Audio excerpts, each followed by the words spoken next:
We already recorded our Feel Good Friday episode a couple of days ago, and at that time, I was still waiting on Trikafta, but I got the call from the pharmacy yesterday to pick up my Trikafta. Dude, I can see it. And it's fucking here. It's right there. I got a box of it right here. So I figured I got it yesterday afternoon around like 4 o'clock.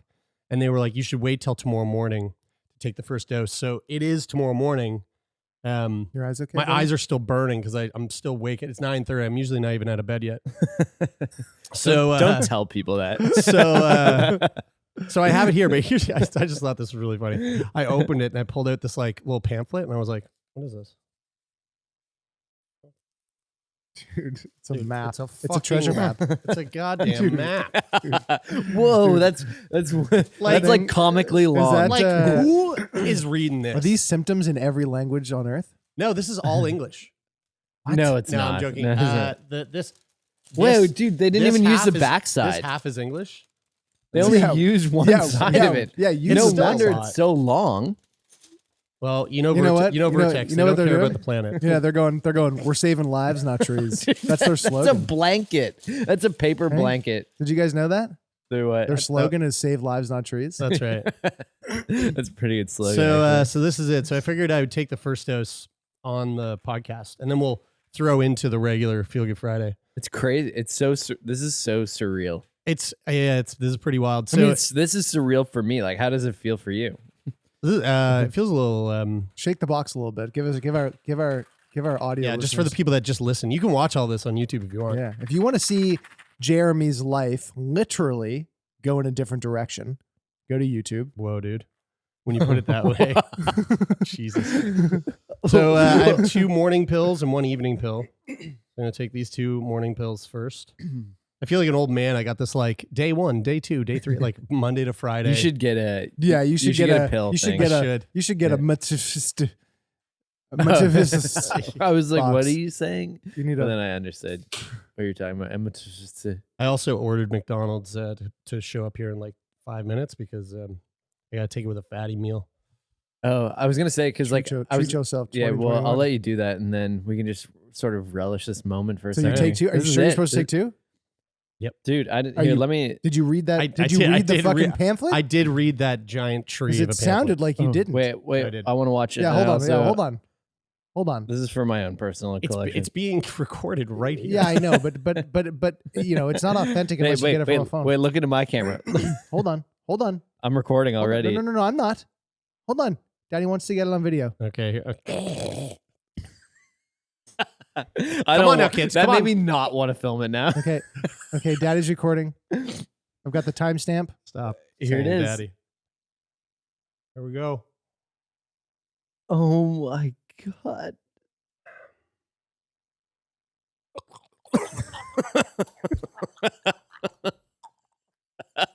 Dude, Trikafta's gonna love this. You did it, dude. That's it. Guys, that drug is literally going to change my body. It is, yeah. Like it's going to change like the chemical makeup of Sort my of, body. I mean, I it's- don't know exactly how it works, but It's gonna kind of do the opposite of what the McDonald's that you just ordered is gonna do to you. Yeah. Guys, how meta is this? Okay, stop, Dad. So meta. I'm pretty sure I was supposed to take 2. Yeah, morning dose, take 2 orange tablets. So there we go. So now I'm expecting the next few days to be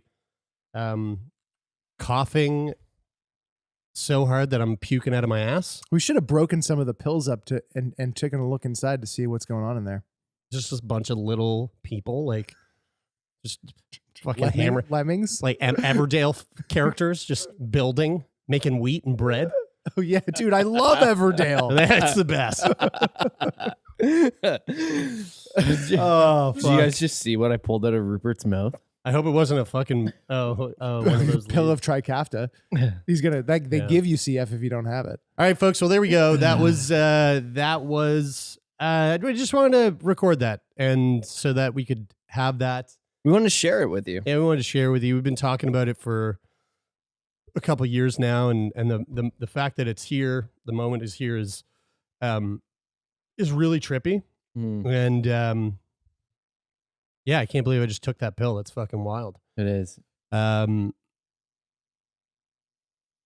I don't feel any different yet, but I'll keep you guys posted. Yeah, fingers crossed. Fingers crossed. And with that, we will throw you into this week's Feel Good Friday. Again, when we recorded this, we didn't realize that I was going to be. We had an idea that I was going to be getting it this week, but we weren't quite sure. So take that in mind as you listen to the first few moments of this week's Feel Good Friday. Hope you enjoy, folks. Love y'all, and see you on the other side. This is a really Feel Good Friday. Yes, it is. It truly is.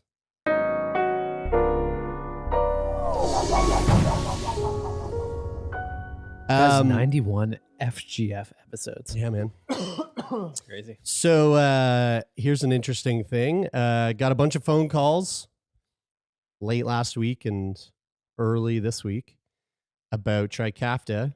Everything is all set to go.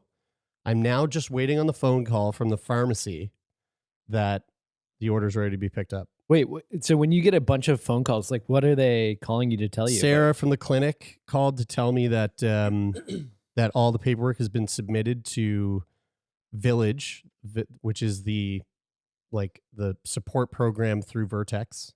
Yeah. Village called me to basically tell me the same thing, and now I'm just waiting for my pharmacy to call me.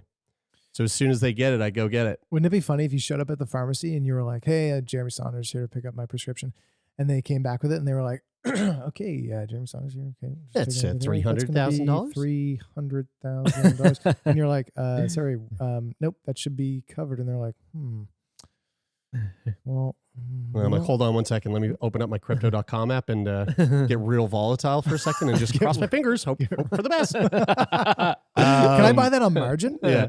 Man, so, it reminds me of like the insurance, the way that insurance companies like, well, actually, technically, there was this rule where back in 2012, you said this thing that actually goes against our policies, and now you're no longer qualified. Actually, when I got the call from Village, Like they the were like, Amazing Race. we have some questions for you. And I was like, oh God, please don't ask me anything. Like, I don't want to fuck this up. Do you have a sex podcast? Yeah. This ain't for you then. But here's an interesting thing about, and we don't have to touch on this for long. And I actually wasn't going to bring this up on the podcast, but I think it's actually valuable because I was actually quite surprised. So last week, I made the decision, along with my wife, to take 30 days off drinking. And the reason why I decided to do that, I've never taken time off drinking ever in my life, like purposely. Mm. There might have been like some days where I've gone, I just like I haven't had a drink.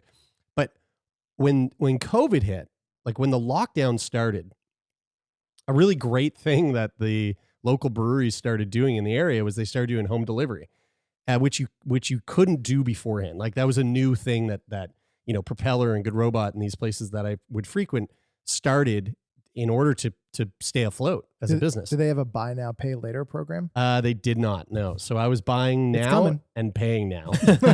and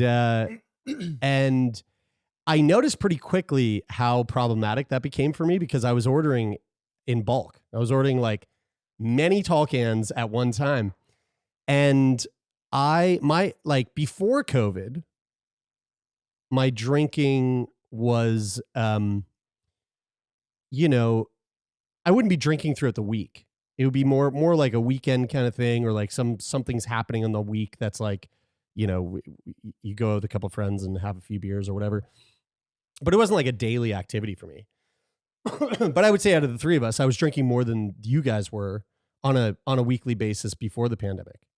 Yeah. But when the pandemic started, when the pandemic got like really pandy, and we were like wiping down like our groceries with fucking Lysol and shit. Sorry, was that a way to describe how pandemic-y the pandemic had become? It was, yeah, it was pandy. Very pandy, Okay. Okay. And we were all pandicapped at home. We you know what I'm saying? Like we were all suffering from. I don't think you can say that. Sure we can. Sure I can. Yeah, we all had a handicap. Like we were all affected by the pandy in that way. And so when that happened, I started ordering a lot of alcohol and I started drinking every day. Mm. And I started drinking a lot every day. And that went for like a period of months. And I noticed it deep in. And I went, okay, I think I need to cool it. So I pulled back a bit. But I didn't pull back fully. I pulled back to a point where I was still pretty much drinking every day. But on a daily basis, my alcohol intake wasn't really that high. But if you looked at it from a little bit further away, from like a weekly vantage point, it's like, oh, that actually is kind of high. So, dude, hearing you say that, like I pulled back, so I wasn't drinking as much. I was having less every day. Yes. It's like No. when you put it that way, it's like almost like you're trying to convince us that you were drinking less, but it's like, dude, you're still drinking But I was. every day. Yes. I understand But that do you it's understand much what I'm less saying? than you were, much less than you were. My point. I understand your point. I understand your My point. point is, I wasn't drinking that much daily, but I was from a weekly Yes. perspective. I was drinking How much is not much daily? like 2 to 3 beers in a day. And we all know that Like when tall cans? Yeah. we all know that when you go to the doctor doesn't ask you how many drinks you have per day. No, they don't. They ask you how many drinks you have per week. And so I'm glad you brought that up, because I went to clinic, and that was a question that was brought up with my dietitian. And that was the first time where I went, oh, wow, I'm drinking a lot. And she was like, what's a lot? And I told her, and she was like, yeah, that is high. And she was like, are you noticing any negative effects? And truly I wasn't. I was like, no, like it's my mental health is great. Physically, I don't feel bad. Like I'm not waking up hungover every day. Like I feel okay. But clearly it's problematic that I'm drinking this much, right? So anyway, fast forward to like the last 5 months, still doing that, like pretty much daily drinking. But not like to an extensive amount that I'm walking around drunk all the time. Then this Trikafta stuff started coming out. And I thought, okay, maybe it would be a good idea for me to take some time off drinking in order to really presently feel the effects of this drug as they start to take place. So I said this to Bridie, and she was like, yeah, I'll take a month off drinking with you. And she does that every once in a while. So I was like, yeah, sure. And she was like, it'll be good. You can hold me accountable. I'll hold you accountable. And I didn't think much of it. I was like, okay, yeah, cool. Like 30 days, no drinking. That's not a big deal. Mm-hmm. So I started last week, and let me tell you, full on, like legit alcohol withdrawal. And it was so hard. It was such a fucking brutal week. All weekend, like this past weekend, it was the worst weekend. I wasn't like trembling. It wasn't like, again, I'm not drinking that much that my body is going into like DT. But it's the consistency. It's the consistency of the drinking. And so I was so fucking depressed, so down. I was totally exhausted, like fully fucking next level exhausted. Just wanted to sleep constantly. Didn't want to like talk to anyone. Was super fucking irritable. And it really, really surprised me how hardcore it was. I'm curious though, when you say like thinking about getting Trikafta and like thinking about taking the month off of drinking to see, like, to really fully feel the effects of this new drug, like what effects do you feel drinking has had on your health overall? Just like, even if it's only like, having a couple drinks every day, do you feel like, because obviously there's like, it seems like there's almost this like subconscious sort of like idea that like, oh, taking this month off could help me feel these effects a little bit better. But also at the same time, you're sort of fighting with this idea, and I don't want to put words in your head, but maybe like fighting with this idea of like, oh, but alcohol isn't really negatively affecting me. So like, how do you balance those two because I ideas? truly feel like it, like I don't know, there's nothing that I notice that it is like a negatively affecting me. But one of the things that I thought was like, well, I wonder if I stopped drinking, if I would have more like energy between the times I wake up and go to bed during the day, like energy to be more productive or what have you. But again, it's kind of like the sleep apnea thing where it's like, I know I have sleep apnea. I know that I'm probably not actually getting good sleep, Right. Yeah. but I can't tell that I'm not.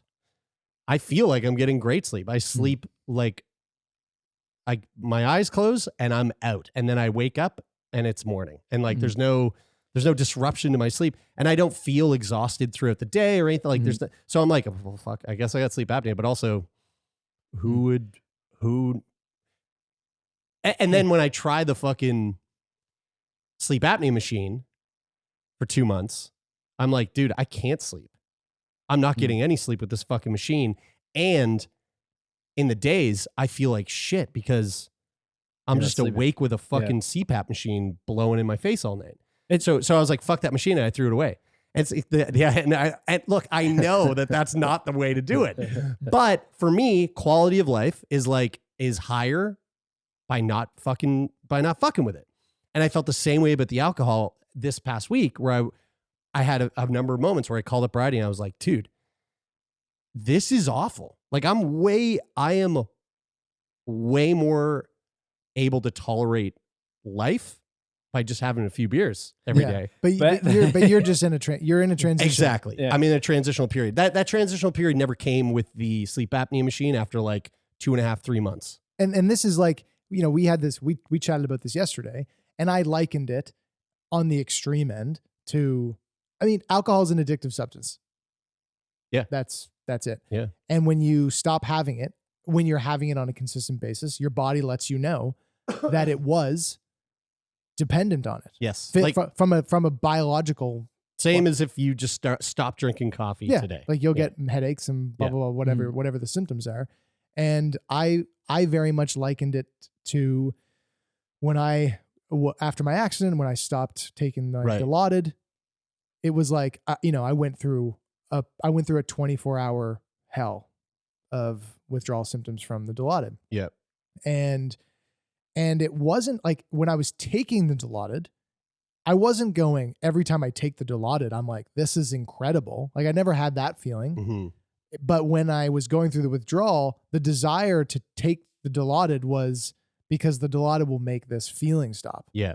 And I think that's really what you're sensing there is yes, 100%. In the transition, you're going, well, if I just have a drink, then I won't feel like shit. Then I won't feel like shit anymore. But knowing that and full everything on the table, radical honesty.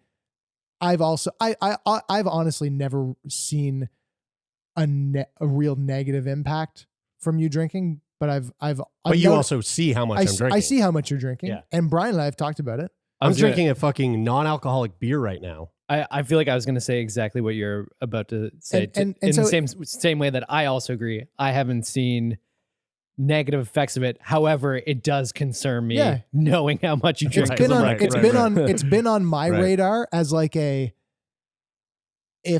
this were to go in the southern direction, then like I would want to have a conversation with you. Yeah. And so I'm curious to know, I guess, briefly before I ask this question, are you on the other side of that transition? Yeah. So today, as we're recording this, it's been a week, and yesterday I felt pretty good. Today I feel great. Yeah. So that's like kind of coming. I'm out of the holy shit. What the fuck am I doing? Yeah. Like, let's just crack a Pilsner real quick. So, this is how my brain will work. And I'm wondering if you feel the same, that whenever I see that whenever I have something like that shows me that I'm feeling a certain way, towards a thing and that I want it or that I need it, like it really pushes me away from that thing because I go, ugh, like I don't want to be adherent or tied to something. I'm wondering if, having gone through that and noticing that your body reacts to you taking something away from it, do you feel like after this month of drinking, then you will approach how you consume alcohol differently, knowing that the way that you were consuming alcohol created at least a physical like physical symptoms of. I don't know. My guess is my initial guess is probably because the reason why I got to this point in the first place is a big part of that was the pandemic. Mm-hmm. A big part of that daily like intake, constant intake, was being locked down alone in my house with Bigby. And I guarantee that, and like I'm not in that now. People listening to this, I'm sure that there are many people that are relating. Oh, for sure. To this, like a fuckload of people that are relating to this, like increased alcohol consumption. Yeah. I think there's moments in our lives where that, like, I think of when I lived with Chelsea and Chris and Haley, like I was drinking so was substantially more than I do now just because of the environment I was in. But like, I also, I understand that like the environment that we've all gone through is more conducive to bad habits like that. Yeah. So to answer your question, I don't know. I actually don't know. But because I'm not in a position where it's highly likely that I'm going to like need that outlet, and I get to the end of this 30 days and go, actually, I feel great. I can imagine that I'm not going to just like pick it back up the exact same way that I did before, because there's not that void to be filled of like not feeling like shit. Mm-hmm. And B, well, that's it. Like, that's the one thing. If that's not there, then I won't, then it's more unlikely that I'll develop that like constant practice of just taking in alcohol. This, so for me, but let me just be very clear. As soon as it's go time, I'm going to be like, I'm not going to be drinking again. As like, just, December 23rd, I can't wait. It's going to be so nice to have a beer, but it will likely, my habit will likely change. Well, set anything. I mean, I think about this for pretty much everything, but especially for anything that has an addictive property. Like I think heavily about, and my experience with it, this comes from the experience of being addicted to smoking Doha back, whenever I was in my early 20s. Can you explain Doha for people who've never heard of that? Doha is like a Middle Eastern tobacco. Middle Eastern tobacco that's there's a high nicotine content in it, and it's like you smoke really small portions of it, but like it's really addictive. And a really sketchy pipe. And I kicked that habit, and that was the thing that sent me into a way of thinking about anything that's addictive, of going, if I'm going to enjoy, because things that are addictive they're addictive because they're enjoyable. They have there's an enjoyable factor to them, and there's something about it that you enjoy, whether it's like this, when it's tobacco, or drinking, there's like, there's social aspects to it. There's, feelings that come along, highs or whatever. And when you over partake in something that is addictive, you get to a point of diminishing returns where you are having too much of it, where the thing that you actually enjoy about it kind of ceases to really exist. And you don't feel those things anymore. And really it's just the addictive property of wanting it that takes over. Yeah. And then when you can't keep that in check, then it can be a financial drain. Oh, that was the other thing that I noticed that I was like, that made me want to stop, was the financial thing. Yeah. Especially now wanting to put your money into crypto. Right. Yeah. And so setting going to the moon, anything that you choose to do that has an addictive property to it, doing it mindfully and going, I'm going to set parameters, and I'm going to be strict with those parameters. Like, I'm going to say that if I do this, I only do this X amount, X day or days of the week. Yeah. And I don't deviate from that. And it doesn't necessarily have to be a certain day of the week or whatever, but it's like you allot yourself a quota that doesn't allow you to get to that place of that if you take it, that if you couldn't have it or didn't have it, that it's going to cause you problems. And then, I mean, this is just my process for it. I set processes and I try to stick to them. putting some parameters in place. I think it's also important to think about what could that thing that you're addicted to potentially be masking in terms of like your emotions or what you're feeling. Like Jerry, you talked about how when the pandemic sort of ramped up, it's nice to have this like coping mechanism that sort of takes the edge off of like how shitty the experience of life and living can be. And it's easy to understand how that can be addictive when you're like, oh fuck, like man, life's fucking hard, and like and having a couple drinks makes it more bearable. But like then, when the pandemic starts to die down and you set this goal of not drinking for 30 days and you start to realize like, oh fuck, like having a couple drinks makes life more bearable. Then it's like, oh well, what else, like what do you need to process emotionally or mentally that like that you're using alcohol as something to cope with? I think about me with Doha, for example. Like when I smoke Doha, it is like it reduces stress. It's just like sort of like calming experience of just sitting and smoking something and like having a cup of coffee and sitting and almost like meditating. I'm like, oh, this is really healthy for me to do, but actually it's not, because it's fucking bad for my lungs and bad for my health. But if I start relying on that as like a tool to help me deal and process with the shittiness of like the experience of life or the stress that I'm going through, it becomes the way that you deal with it. Yes. And then you're no longer actually working through the shit that's causing you that stress or those emotions that you're dealing with. You're actually just using that thing to cover it up. Yeah. And then it could, and like Taylor said, like I haven't seen the negative side of your drinking. But it's like, maybe talking with a therapist about this would like uncover something that I'm not really paying attention to, but I don't think that it was like a coping mechanism, at least like, the last like year. I don't think it's been a coping mechanism for something that I'm not facing. Yeah.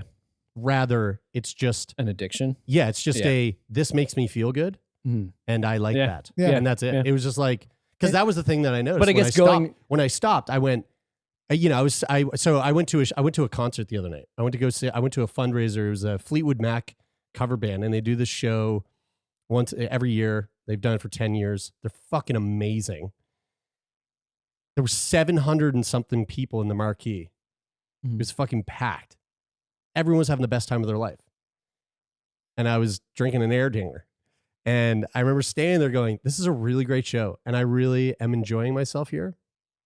But damn, I'd be enjoying myself a whole lot better if this Erdinger was a fucking propeller ESB or a horsepower. Like that. I was like, I don't want to talk. Like I don't want to talk to people. Like the social lubricant was gone. Like that's the thing that I went back to the alcohol for. Just because it felt good. Like it wasn't.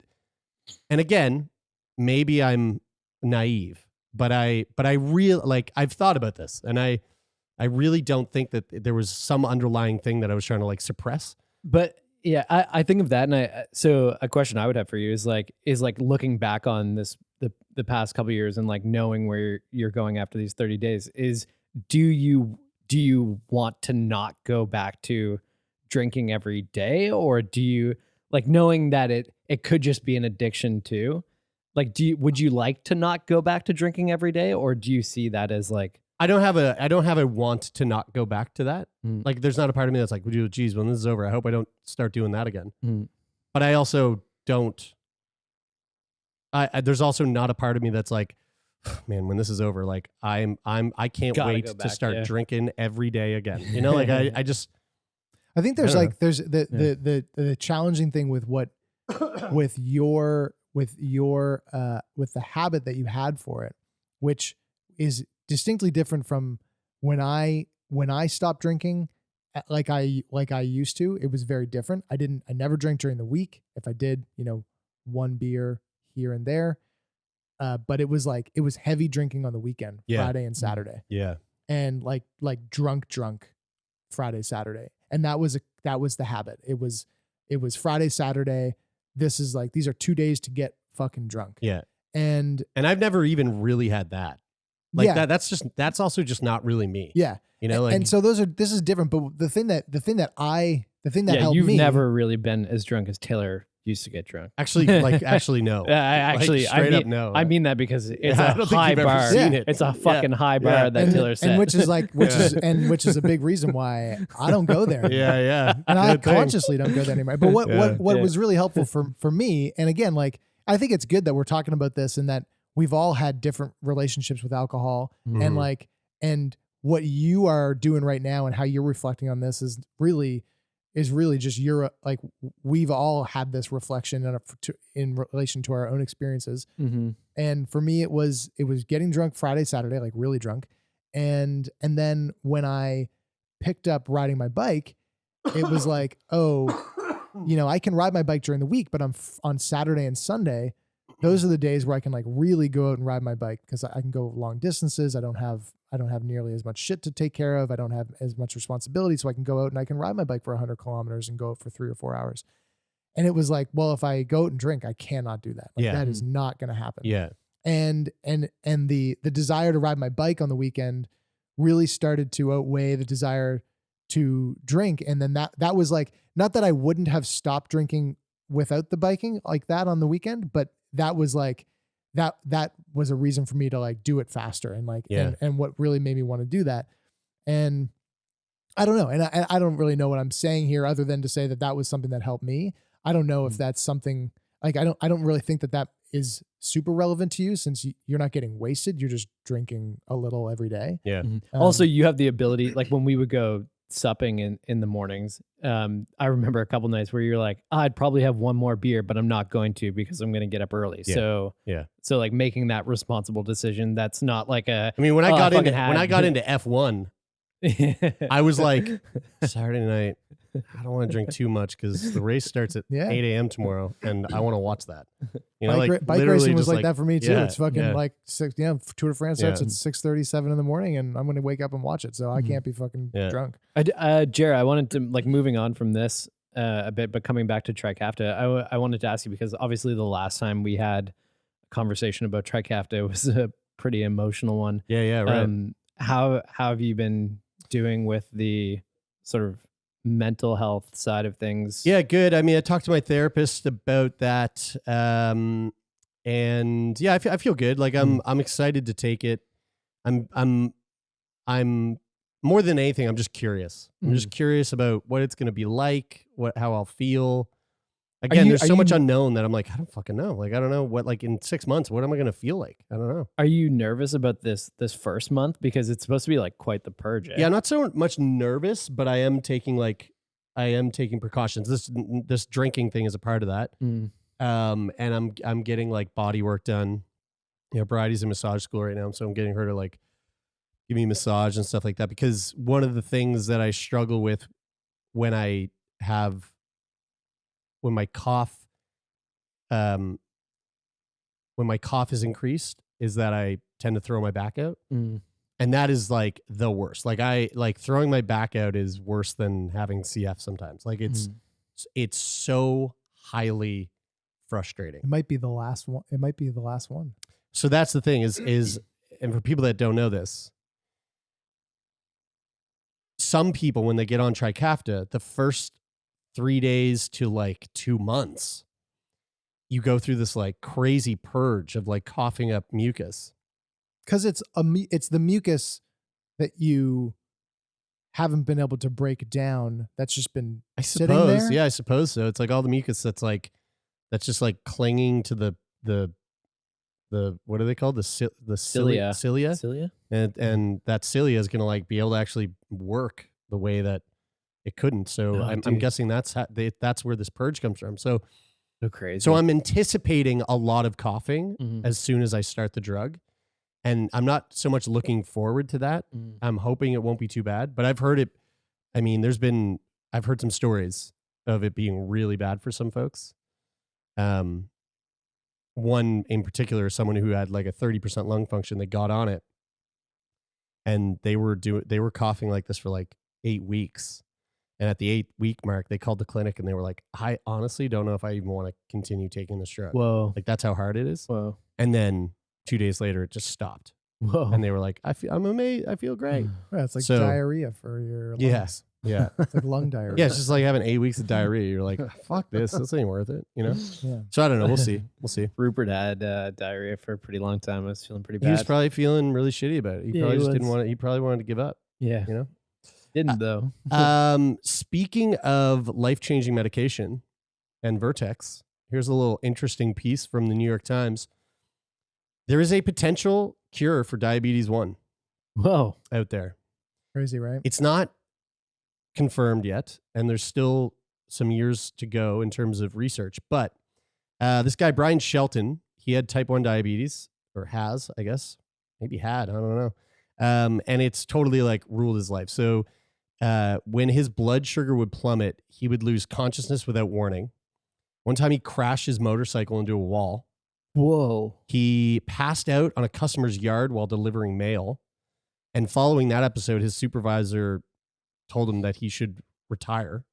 Crazy thing is he wasn't even a mailman. Like the type 1 diabetes was so bad. It made him think he had to be a mailman. Yeah, he was just delivering mail from one neighbor's mailbox. He was actually a car mechanic, and he just went to the post office, picked up packages, and started delivering them. That's when he passed out. No, he worked for a quarter of a century at the post office, and he was 57, so he retired after that. His ex-wife, Cindy Shelton, took him into her home in Ohio and divorced him because of it. And said, quote, "I was afraid to leave him alone all day." Like, that's how bad it was.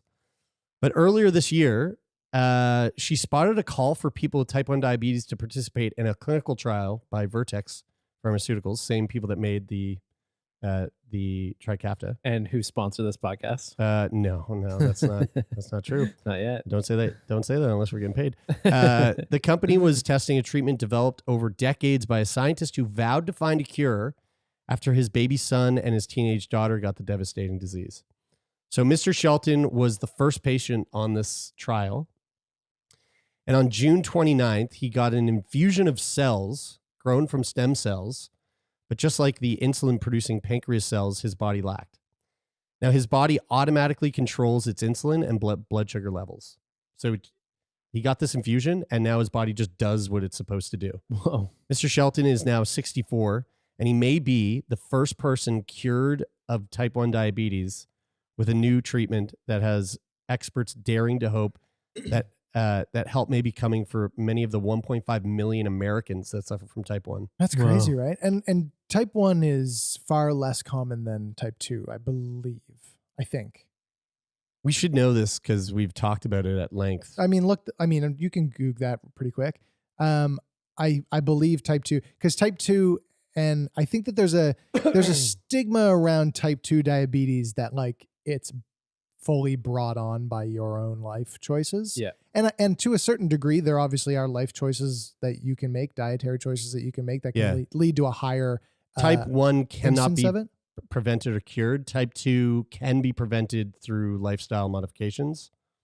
Type 1, the body does not create enough insulin. Type 2, the body does not create enough insulin or develops insulin resistance.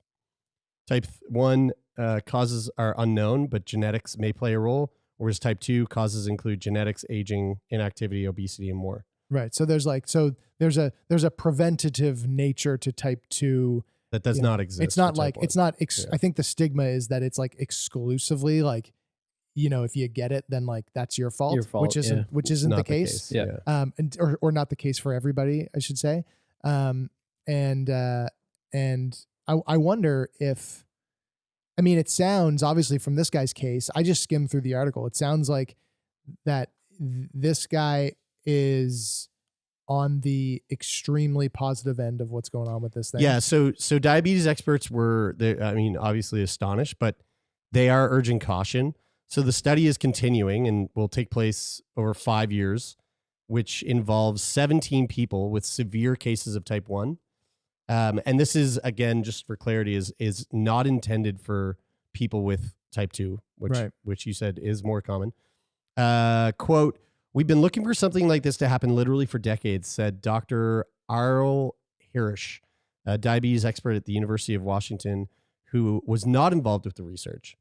He wants to see the result, not yet published in a peer-reviewed journal, replicated in many more people.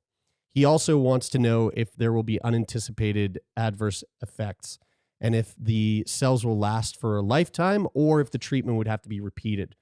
But he said, bottom line, this is an amazing result. And all of this, like I had said earlier, this all started with this 30-year quest of a Harvard University biologist named Doug Melton. Dr. Melton had never thought much about diabetes until 1991 when his 6-month-old boy, Sam, began shaking, vomiting, and panting. Fuck. Quote, he was so sick and the pediatrician didn't know what it was, Dr. Melton said. He and his wife, Gail O'Keefe, rushed their baby to Boston Children's Hospital. Sam's urine was brimming with sugar, which was obviously a sign of diabetes. And for people who aren't familiar, diabetes is brutal. Like people with diabetes are at risk of going blind. It's the leading cause of blindness in America. Wow. It's also the leading cause of kidney failure. People with type 1 diabetes are at risk of having their legs amputated and, of course, of death in the night because their blood sugars can plummet during their sleep. And diabetes greatly increases their likelihood of having a heart attack or a stroke. It also weakens the immune system. One of Dr. Butler's fully vaccinated diabetes patients recently died of COVID-19. Yeah, COVID's been pretty hardcore with diabetes. And then on top of that, adding to the burden of the disease, insulin costs are super high and not covered, right? So if you have diabetes and you need to pay for your own insulin. Yeah, that's crazy. I don't think insulin's covered here either. Oh, wow, really? I don't think so. They discovered Letters at sickboypodcast.com if you know. But it was a Canadian doc who discovered insulin, right? Yeah, I think that was a heritage moment, wasn't it? Yeah, that was the one where he's like, I need these baskets back. That was that he one. was Dribble the ball. Dribble it. It was crazy how the overlap of the basketball and insulin. Well, it was more All so came out of Windsor. the fact that they were like most research docs do. They oftentimes take a long break during the day to play sports because it helps. It has something to do with endorphins or something that like helps them solve complex problems. Yeah. So that's what they were doing. They were solving the insulin problem. They're discovering it. Yeah. So there has been a cure that's worked for diabetes, which is a pancreas transplant. Oh, whoa, really? Or a transplant of the insulin-producing cell clusters of the pancreas, known as islet cells, from an organ donor's pancreas. But a shortage of organs makes that approach a complete impossibility for the vast majority of the disease. So I wonder if if this turns out to be something that they're like, hey, we can cure, 5 years from now, they go, we can cure type 1 diabetes. And now like people with type 1 diabetes in countries that cover and it's accessible to people that they can, basically eradicate type 1 diabetes. I wonder if it will be similar to the way that, and again, I don't know enough about the similarities between type 1 and type 2, but I'm wondering if it'll be similar to like what was the name of the drug called? The first CF one? Yeah. Orkambi or not the Orkambi, the other one. Kalydeco. Kalydeco. I wonder if it's like, because I remember when Kalydeco came out and it was for that like that small subset of people with CF, like that rarer mutation of CF, where they were saying this is only for this like 5% of people that are born with CF. It will treat these people, but it gives us the insight into how to develop a drug that will target the more common type. Yeah, I don't know. I mean, maybe time will tell, I guess. It's like the Tesla model, like focus on the exclusive version first, the Model S that, is more expensive. Not everyone's gonna, less people will buy, but that will help fund the development of the more common person's vehicle. Yes. Tesla. Yes. Yeah. Yes. The Tesla approach. The far too uncommon Tesla approach to drug making. Yeah. Here's a crazy story. This was sent to me by one of our patrons, Sadie. Man, this story is fucked. Catherine McGuigan. It is McGuigan. It's McGuigan. Yeah, McGuigan. We grew up with somebody whose last name was McGuigan. Catherine McGuigan, who worked at Murray Veterinary Services in Coolup, Australia, was sacked after being found guilty of unprofessional conduct for illegally administering drugs only intended for animals to humans. As a result, she's been Ivermectin? no, a drug that's a little more fun than ivermectin. Also meant for horses. As a result, Horse she's been tranquilizer. stuck with horse ketamine. Yeah. As a result, she's been struck. Wait, who is she injecting? Herself? Her friends. People at a And rave. herself. As a result, she's been struck off the register of veterinary surgeons in Western Australia and handed a $1,000 fine. Oh, that seems, I don't know, not steep enough. I mean, really not steep enough. I don't know. I mean, Did she lose her career? She lost her career. Like, yeah, why okay. tag the $1,000 I fine on suppose. there? I suppose, yeah. I mean, the Um, money thing at the end of the day, it's like Yeah, I guess not really the big. the big fine is that she Yeah. can't. No one make money. died. Yeah. You know. No, yeah, you're right. So they were just having a good time. Yeah, you're right. I See, I mean, can just change my fired mind. her. I can change my mind. And they charge her $1,000 McGuigan gave the horse tranquilizer, better known as ketamine, to an anonymous couple with whom she socialized regularly and from time to time took trips away together, during which they used illicit drugs, including ecstasy and cocaine for recreational purposes. Sounds like there's a lot of sex. Y'all heard of Sounds like there's I was some gonna fucking say, going on y'all there. heard of FetLife? For people not watching on YouTube, you're doing lots of air quotes there, Yeah, Jared. oh, yeah. So During a night of partying, McGuigan took a 100 milliliter bottle of ketamine from her car for herself and her friends, with the couple asked to keep the drug usage secret, as it would threaten McGuigan's job if anyone found out. However, a month later, McGuigan was found to have injected the same woman with 20 milliliters of diazepam, another drug that is commonly used as a muscle relaxer, in order to help her sleep, with the woman allegedly swallowing it straight out of the syringe. These people know how to party. you know what? The $1,000 fine suddenly makes sense. They were just finding her how much she probably charged. Yeah, totally. the Yeah. other people for the drugs. A tribunal ruled that her actions would reasonably be regarded as disgraceful or dishonorable by registered veterinary surgeons of good repute and competency. McGuigan took full responsibility and admitted fault to her actions, and probably will be taking a little break from hardcore rave I things. just don't understand how the brain chemistry of people that make decisions like this. Like, I just don't get it. I do. Oh, I get it. For Totally. sure. What do you mean you get it? I totally I get it. Yeah. What? You're partying with friends, and everyone's like, man, it'd be so great if we could get some ketamine. And you're like, I know exactly where I can get I ketamine. have that at work. I use it literally every day. I know, but Taylor, you 100% understand, because it's the same way when we worked at a local Halifax club here, private club, and we used to invite our friends over to that establishment, yeah. drink Same in the back shit. before we went to the bar Exact Yeah. same for shit. free. But we weren't a part of like a regulated industry of But it's the same- catering it's servers. the same thing. It's the same mindset though. Yeah. It's just, we matured and made the smarter decisions. Or, perhaps we're just not you exposed would have to been the same fired opportunity. just as easily. Yeah. You're right, You know? but this person Have more to lose. was not 19. Did have more to lose. This person was That's true. was not 19 years old. No. But it's the same mindset. It's the exact Actually, we 'cause don't know how old this person is. Well, she's not 19. There's she honestly looks though, young.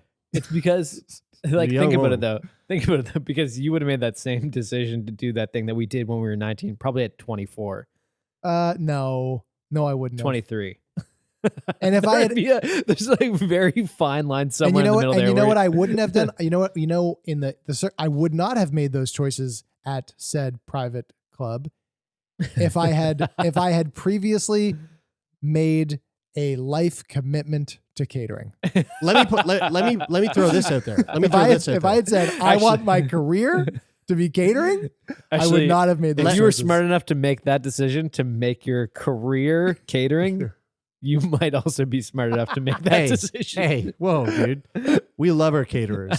I'm not saying. I'm just saying. We've got lots of caterer listeners, and we love you. We love There's your nothing work. wrong with I'm a catering. former It's caterer. just at that establishment. Let me also throw this out there. To her defense, and to this whole group of friends' defense, they're also getting a drug that they know exactly where it's coming from. They know it's going to be Sure. safe. They know that it's not going to be laced with fentanyl. Sure. Like, so, in this mode of partying, finding a resource to get a drug where people all around people. I mean, I don't know what the deal is in Australia, but I can't imagine it's any fucking different than any other Commonwealth country that's struggling with fentanyl overdoses. You know, you find an outlet to get the drug that you're looking for that you know isn't going to kill you. We don't need that logical harm reduction speak here. You know what? I just want to say, I may have just outed myself as somebody who previously used to, maybe invite friends over, and some people could see it or call it maybe stealing from the establishment that I worked for. But if I ever, this is my asterisk on this part of the conversation in case I ever decide to run for public office in the future. Fucking good luck. Just will never happen because of this if that ever podcast. happens. Because I just want to say, listen, running for public office is insane. I've learned from those mistakes, and I truly feel like I can adequately represent the people and do my job and serve the public. You'd make a great prime professional minister, way. Bray. Way to hedge that. Here's a really some COVID news. This is old news. This is like September news. And so I'm curious to like what the newest what's the word I'm looking for? Variant? No, like Info? the latest updates on what's happening here, because it's pretty cool. This is also from one of our patrons, Stina, who added this to our Feel Good Friday Discord channel, where we have our patrons basically working as producers for us. It's pretty cool. Like you can providing us with amazing content. You could subscribe to our Patreon, be a patron, and literally help be a part of the show. Yeah. Stina, thank you for sending this our way. Nasal spray treatment for COVID-19 in the works thanks to a llama named Fifi. It's a nice, speaking of nasal sprays, that's a really nice segue from the ketamine. From the ketamine, I know. Yeah. Scientists in the UK are developing a potentially significant treatment for COVID-19 that could be administered to patients in the form of nasal spray thanks to the tiny antibodies produced by a llama. According to research from the Rosalind Franklin Institute, which was recently published in the journal Nature Communications, the treatment has the potential to prevent and treat COVID-19. Quote, while vaccinations have proved extraordinarily successful, not everyone responds to vaccination, and immunity can wane in individuals at different times. James Naismith, director of the Rosalind Franklin Institute, was quoted saying, I think it's Namath, maybe, but I'm not 100% sure. Naismith. Naismith. Quote, having medications that can treat the virus is still going to be very important, particularly as not all of the world is being vaccinated at the same speed, and there remains a risk of new variants capable of bypassing vaccine immunity emerging, like we're seeing right now with the worries of Omicron. Is that what it's called? Omicron? Mm-hmm. Not the crypto shit coin, but the actual. Yeah, the COVID variant. To develop the treatment, this is so fucking cool. To develop the treatment, researchers injected a llama named Fifi with a tiny, non-infectious piece of purified spike protein from the SARS-CoV-2 virus. The scientists chose a llama specifically because of the species' unique ability to produce tiny, single-domain antibodies, also known as nanobodies, in response to an infection. Other camelids, including alpacas and camels, and even sharks, can produce these nanobodies. So due to their small size, these nanobodies are able to bind more tightly to the SARS-CoV-2 virus than larger antibodies produced by humans. And once the nanobodies have latched onto the invading virus, the body's immune system flags it for destruction. So there's a little infographic here where you can see they take a drip of llama blood. How cute are They're llamas? fucking so cute. The blood contains many different antibodies. The research team identify a few of interest which show weak binding to the virus. And then they take it, they put it in a little cup, and then you can see there's the little tiny like binding nanobodies that kind of twist up and latch onto the science, folks. It's fucking science. And Did it say anything about like using microchips in with that too? No, this is different, but I mean, I'm sure, I'm sure you there's could squeeze some one sort of in there. crossover. Stephen Kerfoot, an associate professor of microbiology and immunology at Western University in London, Ontario, might be worth reaching out to him, who was not involved in the research, said the big advantage to these smaller nanobodies is their ability to squeeze into tight spaces on a virus's protein. He also said they're much easier to produce in a lab than human antibodies. Quote, it's a lot easier to put together, a lot less complicated, and it's smaller, and it can really sort of get into that binding spot quite well, he told CTV News. So there are some real advantages for this particular approach. Ray Owens, who's the head of protein production at the Rosalind Franklin Institute and lead author of the research, agreed that nanobodies have a number of advantages over human nanobodies. He said, nanobodies have a number of advantages over human antibodies. They're cheaper to produce, and they can be delivered directly into the airways through nebulizers or nasal spray, so can be self-administered at home rather than needing an injection. Cool. Throughout the pandemic, human antibodies have been used to treat serious cases of COVID-19, but they typically need to be administered by IV at the hospital. The nanobodies, on the other hand, can just be shot right up your nose like some cocaine.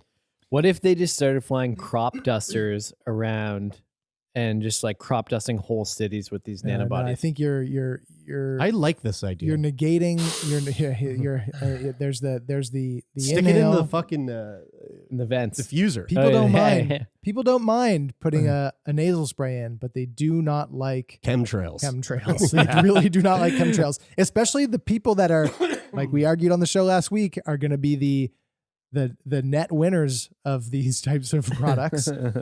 They really don't like chemtrails. They're very anti-chemtrail. But what I actually did want to say about this in a non-joking fashion is that I know, Brian, you and I butted head last week about the conversation around the Butted heads. My God. You wanna they go had to again? pick up The, pieces of skull off the floor after that. the COVID the therapeutics. That conversation focused more on Yeah. people who people who are choosing not to get the vaccine and how it can supplement for that population, which I still think is true, and we can have that argument. I agree with that too. But yeah. but with something that we didn't talk about was the other side of the conversation, which is those types of therapeutics and things like monoclonal antibodies and these antibody treatments that like the one we're talking about now, and push-ups and sit-ups, which will which will help people that like that where the vaccine is like ineffective for them, like Keith. Yeah. And MacArthur. and I was listening to the CEO of Regeneron this morning. Regeneron makes monoclonal antibodies, or they're a huge manufacturer of monoclonal antibodies, and they were talking about Omicron and how the origins of how they think it came about, and they thought that it came about in a single immunocompromised person that that struggled with kicking the virus for over 150 days. And so there was like zero antibodies present in this one person. And so, it allowed the virus because they couldn't kick the disease, it allowed it to stay in their body for a very long time. And that length of time allowed it to mutate. And that's where they think it came from. And so they had this conversation around antibody treatments specifically being incredibly important for the immunocompromised population period. Yeah. And they were talking about in the US how that's like a population of something like 10 million people that are immunocompromised, and that that one of the biggest risks for it's emerging that they think that some of the biggest risks for future variants to come about is in immunocompromised people. And so that getting them antibodies like ASAP so that they can have the protection, and sometimes immunocompromised people, the vaccine isn't super effective. Mm-hmm. For the science nerds, this infographic here that I brought up, this actually explains it quite well. So returning to Fifi the llama, after the animal was injected with a small piece of the virus, spike protein, its immune system was triggered to fight off the virus protein by generating antibodies against it. Following this, the researchers took a sample of Fifi's blood, purified 4 nanobodies from that, which were capable of binding to the SARS-CoV-2 virus. Then these nanobodies, those 4 that they took, were then engineered in a lab into chains of 3, which increased their ability to actually stick and bind to the virus. And the team found that 3 of the chains were able to neutralize the original variants of the SARS-CoV-2 virus and the alpha variant, while a 4th chain was effective in neutralizing the beta variant. And they also tested these chains of nanobodies in hamsters infected with COVID-19. The rodents showed a marked reduction in disease, far less weight loss than those that weren't treated, and had a lower viral load in their lungs and airways after 7 days compared to those left untreated. Sweet. Yeah. That's So good. again, like while it's only been tested in animals, Public Health England is said to said it was among the most effective SARS-CoV-2 neutralizing treatments they've ever tested. So Cool. Sweet. it'd be interesting to Awesome. see. Like, I mean, the stuff's coming out so fucking quick; it's hard to stay up to date with. It's crazy how many, like at the end of the day, when COVID, however long from now that is, when it's not said and done, but when it's Managed. more or less behind us, Yeah. it'll be wild to see like how many treatments there are for it in relation to, some other Yeah. condition where there's only, 1 or 2 things that you can do for it. Yeah. Just because it's affected the whole world. And I mean, fuck, this Omicron thing is It's bullish. It's very bullish, and you gotta like it. If you didn't get in, if you're feeling FOMO on that coin and you didn't get in when you should have, I'm feeling now it's bearish. not a good time. I'm Jeremy's bearish starting to on use the Omicron. words bullish. Wow, dude! Overnight, the guy does 5 hours of His own research. of crypto research, and now he's using bullish. FOMO. Do they use FOMO in They legit? do. Do they? They Oh, do, that's yeah. funny. Sometimes So more so as in a joking sense. here I got to. It's they actually quite use- serious in the crypto Do world. they, do they use YOLOing your money into stuff? Yeah. 'Cause my boys do. My boy, your Yo. boys on WSB. Yes. I gotta pee. I'll be right back. We'll wrap this up with what the hell, but just let me pee. Okay.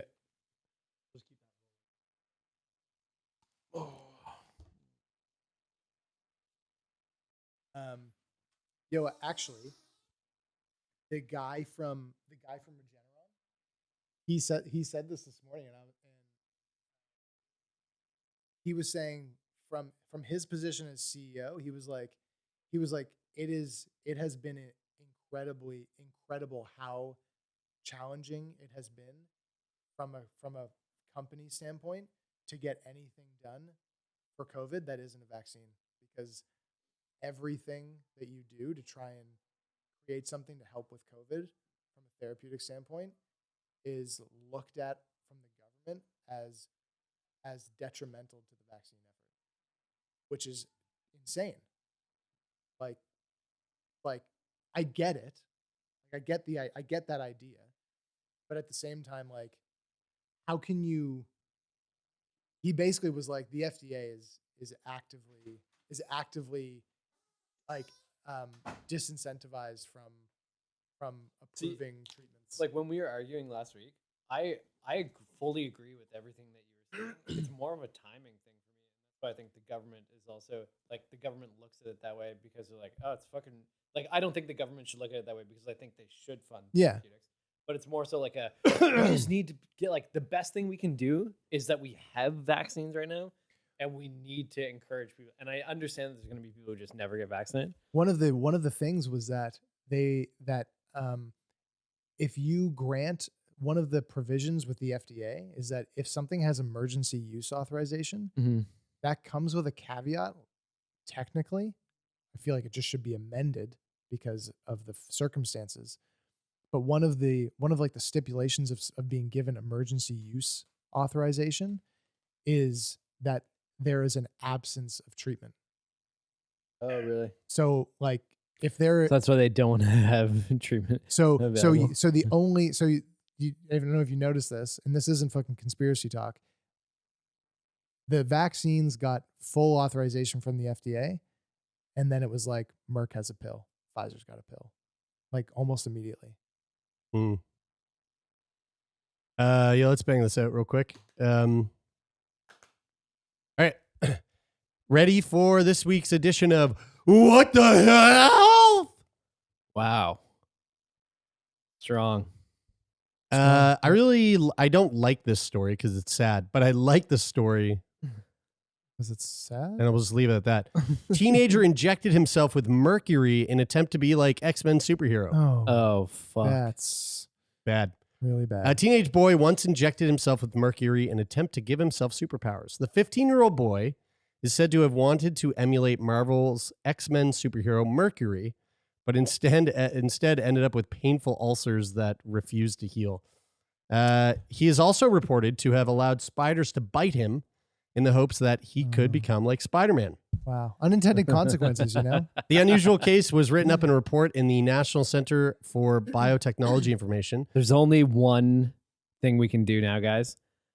Ban all superhero movies. Yeah, that's it. That's it. We've got to protect the kids. Regulation is Protect the children. They detailed the injuries of the unnamed child was left after he deliberately injected mercury into his body. The report states that the boy visited a trauma center in India with multiple non-healing ulcers on the left forearm 2 months following trauma by a sharp object. Oh, fuck. Medics suspected that substance abuse may have been a factor, so carried out a psychiatric evaluation. At this stage, the youngster revealed he had intentionally injected himself with mercury he'd managed to get out of the thermometer at least 3 times. Dude, I remember growing up and I thought thermometers were super cool. Like I mean, they are. like house Yeah. thermometers, Yeah. and I, you know, getting one and holding one in your hand and watching the temperature go up, and I remember my parents always being like, "Do not fucking break that Yeah. because Same. Yeah. My parents said the same. that will, like, I don't know. My dad probably told me it would kill me." Yeah. The report goes on to say that the boy was inspired by the Marvel character Mercury from the X-Men comics franchise, also mentioning a film entitled X-Men Wolverine, most likely 2009's X-Men Origins Wolverine. It added, interestingly, he had past history of multiple Hold on, fights. did you say that or was that in the That's in article? the article. Oh yes. This is Lad Bible. Man, let me tell you, Lad Bible's got all the fucking fixins for what the health. Surprisingly, he had no other psychiatric problems and had a normal IQ. Now aware of what they were dealing with, doctors were able to carry out a toxicology examination to check for mercury levels in his blood. Fortunately, the boy had managed to miss all major blood vessels, meaning he had only injected the mercury just under the skin. But the kid wasn't out of the woods just yet. The ulcers needed to be cut out along with the surrounding skin, and he had to undergo, quote, a split thickness skin graft. Thankfully, following the surgery, he healed well. The authors of the report say the patient was monitored for signs of mercury poisoning, but in his subsequent checkups was found to be okay. The report states, quote, the patient did not develop clinical signs of chronic poisoning, proving that subcutaneous mercury injections has a low risk of systematic toxicity, and histopathology plays an important role in diagnosis. That makes sense. So I mean, he was kind of a human experiment. So would he have died if it got into his blood? Yeah, well, I mean, yeah, maybe, yeah, Like if he had injected it? probably into high the- chances. Yeah. Now, are you ready for a bonus? What the hell? Always. Lay it on That me. came from this article itself. Very similar, and I think you're right, Brian. We might have to ban superhero comics. 3 brothers let Black Widow spiders bite them in hopes it will cause superpowers. Wow. Whoa. So 3 young brothers have been hospitalized after they let venomous Black Widow spiders bite them, believing it would give them superpowers like Spider-Man. The boys, aged 8, 10, and 12, came across the spider while watching over their sheep in the village of Chayanta, Bolivia. Their mother was out with them, but was off collecting wood when they spotted the spider and came up with the idea of letting it bite them, in the hope that it would give them superpowers like Peter Parker in Marvel's Superman comics. Wow. According to local media, the boys poked the spider with a stick to provoke it before it bit them. Man, I mean, I'm just They picturing missed myself a crucial part of Spider-Man. It was radioactive. The spider was radioactive. It was being tested and fucked with in a lab. It wasn't just a spider. Now, I don't know Chayanta very well, but there could be a power plant There's also near their house. There's also the superhero Black Widow that was just a Black Widow bite, wasn't it? I don't know. I don't know how. Isn't Black Widow. I think she lost her husband and was fucking angry. Black Widow is Black Widow is Scarlett Johansson. Scarlett Johansson, right? Yeah, she's just she's a Soviet spy, right? Yeah. Anyway, the point is that I don't remember a point in my life where I believed that the stories from superhero movies or comic books were like for example, Well, at 10. I mean, there at was 8 years old. You believe in Santa Claus. There's a at 8. lengthy period of time where I believed in Santa Claus, and I can remember believing in Santa Claus. There was not a time that I believed that being bit by a radioactive spider would turn me into Spider-Man. You know why? Because when you were... there's adults that still believe that there's a man in the sky watching their every move. I believe that. You believe that Right. there are people that think that, or you believe that? I believe that there's a man in the sky watching our every single move. His But you name don't is believe that a Mark. Black Widow His could name is give you Mark superpowers? Zuckerberg. The crucial dude, that's really funny. The crucial thing about I'm what joking. you said I know there, we have a lot of religious listeners, and we actually love you. And that was a joke. it's called comedy. It's called a yoke. The crucial difference is that the Santa thing is like your parents reinforce that. Your parents are like, oh yeah, Santa. I mean, this is why I have trust issues. See, this is definitely the fault of the parent. If the parent is like, oh, did you read that latest issue of Spider-Man? Because maybe there's something to that. And like, if the parent reinforced it, then there you go. Then the kids would think it. But your parents never said, hey, all the comic books that you're reading are true. Yeah, right. And that you should believe that. That's all they had to say. The kids quickly began to suffer severe symptoms from the bites, including muscle pain, stomach cramps, spasms, and increased heart rate. Their mother returned from the woods and found the trio crying and rushed them to the Chayanta Health Center, where they were given medicine, but their condition failed to improve. Oh, no. They were eventually taken to a nearby hospital before being transferred to a specialist children's hospital in the capital. The head of epidemiology of the health ministry, Virgilio Petro, said the boys were suffering from muscle pain, sweating, fever, and generalized trembling. Fortunately, the boys were given a serum for the bites, and their condition improved over the following days before they were released 5 days later. Petro mentioned the unusual case during a press conference where he warned parents, quote, "For children, everything is real. Films are real, dreams could be real, and they, children, are the hopes of our life, are the hope of our life. Black widows are usually not aggressive, but will attack humans if they feel threatened. Their bites are not usually fatal in humans." Oh, interesting. I thought it was like dead. Yeah. Earlier this year, a fellow from Dudley in the West Midlands saw his fingers swell up to the size of sausages after a false widow spider bit him. False widow? Don't know what that is. Andy Mason, who works in a pet shop, was moving some stock around when he was bit. Initially, he thought it was just a splinter, but his finger quickly ballooned up and later popped. Whoa! Andy had to take a trip to A&E, where medics told him he had been bitten. The documentary? Yeah, the production company building. Wow. Because false widow bites cause necrosis of the flesh. Whoa! They wanted to capitalize on. They wanted to capture it in the moment. False widow. Hey, and do you need an intervention by any chance as well? Oh my God, dude! Are you 600? Do you have anybody in your life that's 600 pounds?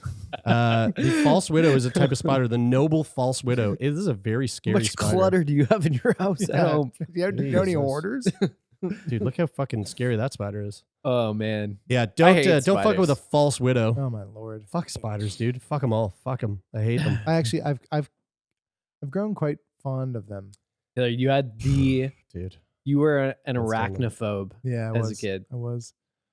Well, folks, that was fun. Thanks for joining us. We love doing this every Friday.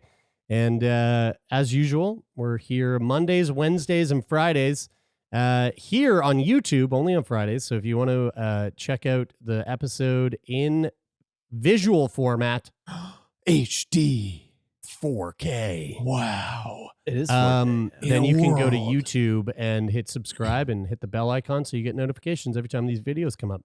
Can you And actually do that? If you're listening right now, can you actually go to YouTube? just fucking do it. If you could subscribe to our channel, that'd be super It'd be helpful. really cool. And thanks. I know a lot of you have already given rating and reviews on Apple Podcasts, but if you haven't done that and that's where you listen to your podcasts, you should go do that for us and And- any other and podcast we you do, really. And we will read comedic reviews Yeah, on the we show. will. So if you can make Mhm. that shit funny, And we'll read it. on Spotify, just hit the follow button. Easy peasy. And yeah, that's it. That's all I got to say. Oh, is that That's it. It's your turn now, Taylor. okay? Okay, yeah, Taylor, cool. do you have anything you want to say, I just Taylor? wanted to be sure that you were passing the ball to me. Do you have anything Ball because pass. there was something that you wanted to say here, Taylor? Do you want to say that thing Do you now? want to say that today? If you have ever been bitten by a black widow and you want to tell us about it, then you should do two things. First, letters@sickboypodcast.com, send us an email.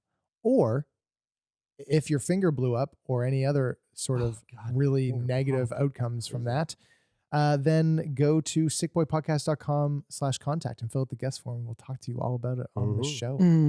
And a huge thank you to all the Sick Boy sleuths out there. Yeah. A huge thank you to Jeff Lonis, our manager. And a thank you I bet to Jeff is a sleuth.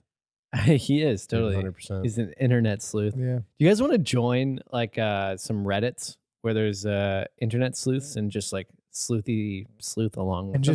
just inject false information That into would the be sleuth fun, community. actually. Yeah, and a huge thank you to Rich O'Coin for the theme music to the show. Guys, Omicron's in Canada. Yeah. Well, the ball has been passed back to you, Jeremy. Jared, do you have any? You wanted to say something here. Do Pass you the want to ball. say that Dude, today? But Omicron- maybe it isn't. Omicron was detected in Canada 2 days I ago. saw. is it? I got a Was CBC News Oh, yeah. Okay. article Yeah. too. Yeah, It's everywhere, guys. Crazy. it is. Yeah, Well, and it doesn't batten really down the matter. hatches, folks. Order your beer. Drink lots. We're going to be locked down again. No, we're not. This is it. So start drinking. Drink it. Well, if you got it, drink it while you got it. COVID's over. Folks, that is it for this week. I'm Brian. I'm Taylor. And I'm Jeremy, and this is Sick Boy.